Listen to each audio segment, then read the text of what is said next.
There are tons of commanders in Rise of Kingdoms. There are over 100 legendary commanders in Rise of Kingdoms, and there are a ton of game modes in Rise of Kingdoms, and that means it can be very difficult to find out which commanders are the overall best in the game. So today, I'll be updating my overall tier list to include the new meta for infantry, William Wallace and Scipio Aemilianus, and all the shifts over the recent update. So if you're interested in the real, true, and ultimate best commanders in Rise of Kingdoms, you want to stick around until the end of the video. Now, before we dive into today's tier list, let me start off by discussing what makes this tier list. How do I decide which commanders go where? And it's based on really a couple of criteria. First of all, are they good on the open field? That is, of course, important. And of course, I've got my own open field tier list, but this is not the only thing I consider. On top of this, I consider, are they good investments? Maybe your commander is decent on the field, but they may not be the best investment like Guan. I then consider their overall murder ball utility. Do they have a very good debuff? And then do they perform well in a rally or garrison situation or a very niche game mode such as Sunset Canyon? That is really the priority order that we're looking at today when it comes to making today's list. Other than that, let's switch over to the tier list. So this is the tier list, and let's start off by going over each tier. S tier, these are the best commanders in the game. They're really good on the field. They've probably got some usage outside of the open field. They are a really good investment, and I don't see them going anywhere. They're really just a staple commander and arguably the best in the game. A tier, these commanders are decent. They've got some usage outside of the field. They're an okay investment, and they're pretty decent on the field as well. B tier, these commanders are, well, they're pretty average. They may have some usage outside the field, maybe they're a rally or garrison, but they don't have much open field usage, or they're only okay on the field and they don't do much else, or they're a really bad investment, but they're decent on the field. C tier, this is where we're getting to some of the weaker commanders. Maybe they're a niche garrison, maybe they're really good at something, but very bad at other things. And then D tier, these commanders are completely useless and you shouldn't even looking at them. Starting off today's tier list, we're going to start with Gorgo. I'm going to put her in A tier. Because this is an overall list, while she may not be the best investment and she may not be the absolute meta on the open field, she's a decent open field commander and she's a garrison and she's an okay investment and she's got smite. So, Gorgo, worthy of the A tier in my opinion. Liu Che, he's just going to be S tier. I mean, one of the best, if not the best commanders in the game. You can't go wrong with him. He can work in a rally, he can work in a garrison if you have open field control. He works obviously on the open field. He can work in Canyon. He can even work in Champions of Olympia. So I don't see any time you don't run a Liu Che, he's worthy of the S tier. Ashurbanipal, also an A tier in my opinion, purely because of the fact that he's a good rally and he's good on the field, and he's still a pretty decent investment considering he is relatively new. Ethelfled, she's going to go into probably the B tier. She's free, she's good in KVK 1, she's a good peacekeeping commander as well, so she's overall pretty decent. And she's got some field utility outside of KVK 1 if you're looking for a quick, just instant debuff commander where you can get all health, defense, and attack debuffs off in one active skill cycle. Is she the most overpowered? By no means, but because she's free and she's good in the really early game, it definitely gives her a decent ranking. Nevsky, he's also an A tier, I want to say. Nevsky's a commander who performs decently on the field, he's a decent investment, he's a decent rally. You can't go wrong with Nevsky. All around, he's pretty decent. Alex, also going to go into the A tier. He may not be the best investment, but he's good on the field, he's good in KVK 2, he's accessible, most players have him, and he works really well with Liu Che, and can be a good replacement to a lot of commanders. Attila, he's going to go in the B tier. He's a decent rally, he's decent on the open field, but he's not a very good investment. I wouldn't go out of my way to get an Attila, and even nowadays on the field, he's maybe more than about average and not decent. He's a bit underpowered, a lot of the new infantry destroy him, of course, and even archers nowadays can do good against Attila, especially if it's not a max tech whale that you're fighting. So if you're fighting a normal player's Attila, you're probably going to destroy it, but if you're fighting a strong Attila, it can demolish you, and as an anti-swarm rally, I still do see it, and it can still work. Then we've got Belisarius Prime. He's also going to go into the A tier. We're getting a lot of the A tier commanders out of the way right now. He's really good on the open field for debuffing. He's definitely a decent investment. I don't see him falling out of the meta for quite a while, I would say. I would be surprised if he ends up not being used at all. And if you're running more than 5 marches or up to 5 marches, he's one of the better options in the game. He's nowhere near some of the best commanders, but he's not bad. Decent investment, decent for the field. He's not a very good rally though, so keep that in mind. But for the field, he is okay. Xiao Xiao, only a C tier because you can use him to rally barbarian forts, but otherwise he's pretty average. Chandragupta, also a C tier just for his debuffs, but he's pretty trash overall. He can be okay on the field in some situations, but I wouldn't really go out of my way to use him. Charlemagne, completely useless. Charles Martel, decent on the field, good KVK 1 city garrison, good KVK 2 city garrison, good KVK 1 and 2 garrison in general, so you can get away with him. Not very good in Season of Conquest, but he does have his usage.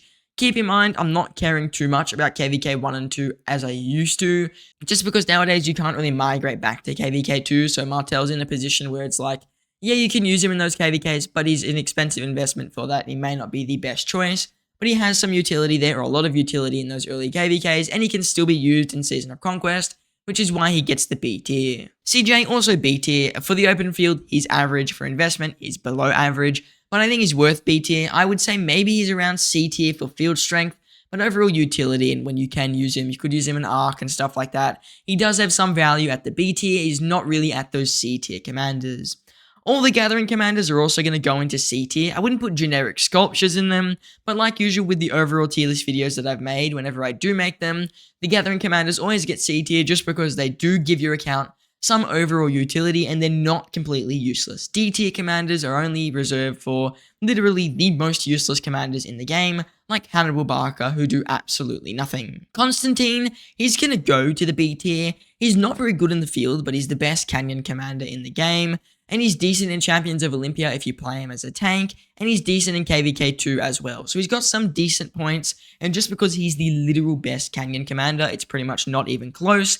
He is worthy of the B tier. He wouldn't go in the A tier, I wouldn't use him on the open field, and I wouldn't really invest in him.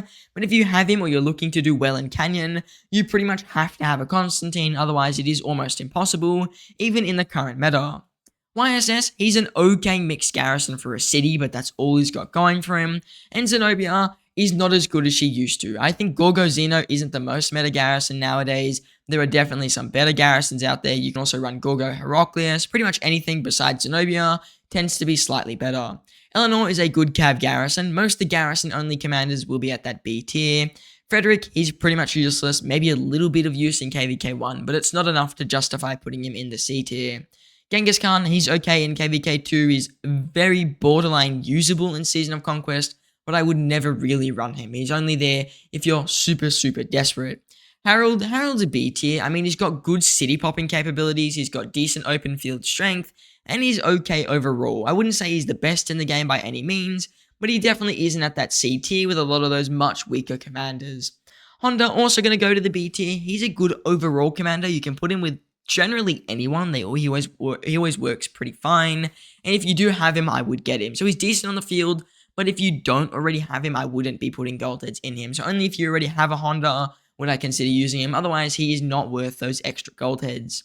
Ramses, he can go to C tier. He's not the most overpowered commander by any means, but he's also not one of the weakest in the game. So let's keep that in mind. Ramses is not trash, but he isn't very good. Tamaris, she's also, I'm going to put in C tier. Her debuff is okay, I want to say. It's not the most amazing, it's not the most garbage, but it just isn't one of the best in the game. You can obviously run Herman Prime, who would do much better than Tamaris. Bertrand, also going to go to C tier. If he was still good in the rally, he'd be at a B tier, but in terms of open field strength, he's just not too amazing. So I would say that overall, Bertrand is a C tier commander, not the best in the game, and definitely not my number one pick. Cyrus, he can go also probably into the C tier. He's just an average commander nowadays for the field. He's definitely not a good investment, and he's a bit too squishy for me to say he's anything above C tier. So I'm going to put Cyrus in the C tier. I wouldn't say that he's a B tier overall. Herman Prime, he's an S tier. He's got AoE. He's got the best debuff in the game. He's one of the best archers in the game. You really cannot go wrong with him. Henry, I'm going to put him into the B tier, probably towards the top. He's decent on the field. He's a decent rally still, but he's not the best rally in the game. He's definitely not the best field commander in the game, and he's nowhere near the best investment in the game. I wouldn't generally get a Henry nowadays. There are much better commanders who you can invest in, who will overall do a little bit better on the open field. Then we have Artemisia. She's also going to go in the B tier, but towards the bottom, just because Artemisia is good with Boudica Prime for 4 Archer Marches. Maybe she can still work in earlier modables, but I wouldn't really use her unless you already have her unlocked and expertise. So she's not a commander, which I would go out of my way to get, but if you do have her, you can run her and she won't be absolutely hot trash. Nebu's also worthy of the B tier, I would say. He's got decent open field strength. He can maybe work sometimes as an anti-swarm rally. It's nowhere near as good as it used to be, but it is still a somewhat feasible option. Suleiman is literally useless. El Cid is quite literally useless. Guan Yu, he's gonna go. That's not Guan Yu. That's Yulang. I mean, Yulang can go into the S tier. He's decent on the open field. Nah, I'm joking. He's one of the best commanders on the open field. He's got a really good debuff. He's got 5 target AoE plus extra AoE. Can't go wrong with Yulang. Easily one of the best commanders in the game. In my opinion, tied with Liu Che. Guan Yu's going to go into the A tier towards the bottom. Maybe, yeah, I'm going to say slightly worse than Belisarius, just because his investment potential is bad. I don't even know how he's still hanging on. I expected him to be fully dead. But since infantry received the whole smite shift, Guan Yu does still have a little bit of value left with CPO, who's also going to go into the A tier. So Guan Yu, he's nowhere near as OP as he used to be, but he still has some field value. He definitely still has the silence, and that is going to be one of the better things about him. CPO, he's really good for the field. I mean, he's got a 3 target AoE, he's got a health debuff, he's one of the stronger infantry commanders, and even now, even though he's not a smite commander, he can still put in a little bit of work. So CPO, decent commander overall. I wouldn't say his S tier is just not at that level anymore, but I would say he's definitely worthy of the A tier. Pakal is just a B tier. He's a good anti-swarm rally sometimes. He's a good anti-swarm commander, but he's not your number 1 pick for most things. Leonidas only barely in the C tier because you can maybe run him if you buy him in the daily special offer, but that's for a really niche situation if you're a whale, and I wouldn't really use him otherwise. Joan Prime, she's worthy of the S tier, double AoE, 2000 damage, okay supporting factors, so she's not the worst commander, she's not the best, but she is still pretty decent. Jadwiga, she's a D tier, her garrison skills are pretty much non-existent nowadays. Yanziska though, he's still a decent garrison, so he can go into the B tier. Julius Caesar, he can go into the C tier. He's not the best for the open field in terms of he's not the best at being an open field commander, even though he's meant to be one, but he can fulfill the role with commanders who have really short rage cycles. So commanders like Hao Chebing and Zhang Yu do better with a Caesar than they would with a Mehmed if you're working on other commanders. So Caesar, he's decent in that regard, but he isn't the best open field choice, and he's not the best supporting commander choice. Lubu is useless, you can barely access him, and Mehmed tied with Honda, really, they're there for the same reasons. They're good supporting commanders while you work on other commanders. YSG also in the B tier, he's not as good as he used to be, even though he has a 3rd relic nowadays, it doesn't really change too much for him. 7% skill damage, it's nice, but it's stupidly expensive, really difficult to access, and YSG isn't the most OP. It's probably going to fall out the meta, I want to say, within the next Archer release cycle, if we see something really good. So either Henry or YSG is on the chopping block within the next release, so we should keep that in mind. Their investment potential, both of them are not too good, and YSG is much older, so there's a better chance YSG is out of the meta before Henry is out of the meta.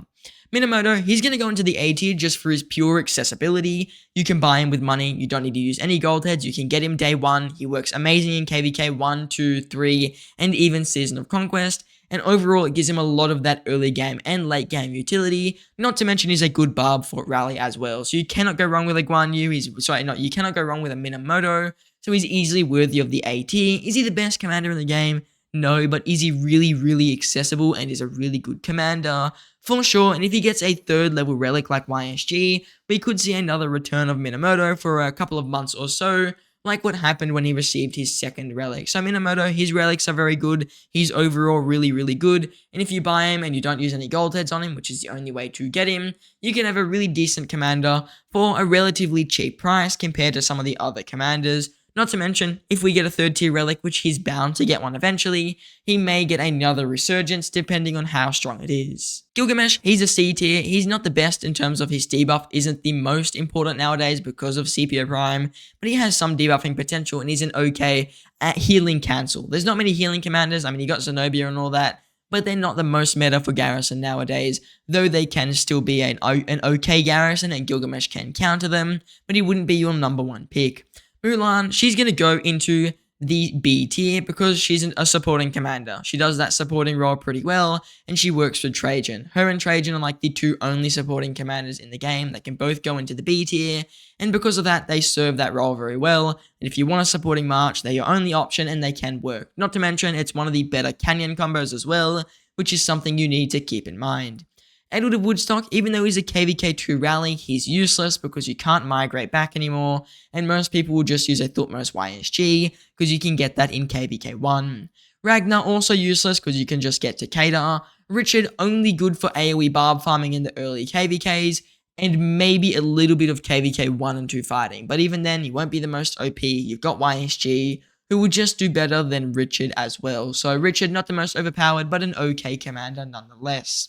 Saladin, also okay KVK 2, not my favorite pick though, and is going to go towards the bottom of the C tier. Now that you can't really migrate back to KVK 2, Saladin nowhere near as strong as he used to be, and he's certainly not reusable in Season of Conquest. Boudica Prime, she's going to go into the A tier. She's not the best investment considering we have new archers coming out soon, but I don't see her losing her meta, or at least the spot she's currently in, with the next archer release cycle. So Boudica Prime, I think she's got a little bit more life in her, and overall she's still a decent open field commander, which is why she gets to go to the A tier. Flavius, he's going to go into the C tier. He's barely usable as a garrison, and he's definitely not good on the open field. Moctezuma is useless. Tarek's going to go to the B tier nowadays. He's back in the rally game with the new Scipio Aemilianus rally, and he's an okay open field commander. So Tarek is definitely worthy of that B tier, especially when you do run him as a rally commander. Then we've got Hao Bing. Hao Bing's worthy of the A tier in my opinion, probably the top of it, maybe Scipio slightly better. Hao Bing's a decent overall open field commander, fast rage, pretty good stats, very good damage, cannot go wrong with him, and in my opinion, one of the stronger open field commanders. Heraclius, easily the best garrison in the game. He works with every single garrison commander without fail, and he always trades pretty decently. Not to mention he can put up an okay fight against the new rally art combination. So Heraclius is a decent commander in that regard, and I do think that as a garrison he serves his role really well, and like YSS, he's going to have a long lifespan because we probably won't see a leadership garrison for a little while. Also, there is no Lapu Lapu on this tier list. I forgot to put him in there, but he'd be a D tier if I'm being fully honest, because no one would get a commander just for their city. It almost makes no sense. Sargon's going to go into the B tier, probably similar. I want to say a little bit worse than Tarek, just because Sargon he's good in terms of debuffing, he's good in terms of damage, but he's not the meta. You would rather have a Herman in terms of debuffing. You'd rather have any other commander that's above Sargon in terms of damage, because his damage is only over a long period of time. So if you're doing a 1v1, maybe you can run Sargon, but it isn't the best option. Justinian is worthy of the B tier. He's still an okay rally, but he's not the best in the game. You've obviously got the new Scipio rally, though I think once Cavs get their new rally commander, which should be coming out in the next cycle, then Justinian may get a little bit of a revive in terms of his rally strength. Not to mention, he's not the worst open field commander, he's still pretty decent, and we could see him being a little bit stronger if maybe he gets a commander pairing that goes pretty well with him. Pyrrhus is worthy of the C tier. He's good in KVK 1, and that's pretty much as far as he goes, and he's barely usable in Season of Conquest as a placeholder while you work on a commander for your Liu Chair. The range commanders, they're pretty much all B tier because they're really situational. If you use them at the right time and in the right situations, they can be the best commanders in the game. In terms of field strength, I think their best March, or Gonzalo with a Barber or something along those lines, is in the A tier in my opinion for open field strength. But overall utility and the amount of investment you have to put into ranged commanders, they're only worth the B tier in my opinion. Scipio Aemilianus, the newest rally commander in Rise of Kingdoms, he's worthy of the top of B tier. He's decent on the field, he's like not rubbish by any means, but he's decent, and he's a pretty good rally. So Scipio, overall, pretty decent damn commander, definitely will be the top of the B tier. I just can't justify investing in him as an A tier commander. Maybe Gorgo is arguably at the same level, I could consider downgrading her. I'll look into that a little bit when I do the final ranking, but Scipio definitely worthy of that B tier. Thutmose is a C tier overall. He's got some KVK 1 utility. Amanaturi, only good with Artemisia as an open field commander, but not the best in the game. William Wallace is an A tier overall. I think he's decent on the field. His field strength is probably at the bottom of S tier, and his investment is at the bottom of S tier.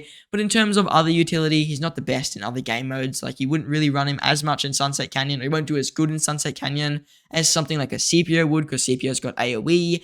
In terms of those shorter fights, he tends to be decent, but not the absolute best in the game. So William's got his usage, and he's probably the top of A tier, but I wouldn't say he's at that S tier. The only thing that gets him above Scipio, in my opinion, is that he's a better first investment than Scipio. Scipio, in my opinion, should come after William Wallace, and William Wallace should always come before Scipio.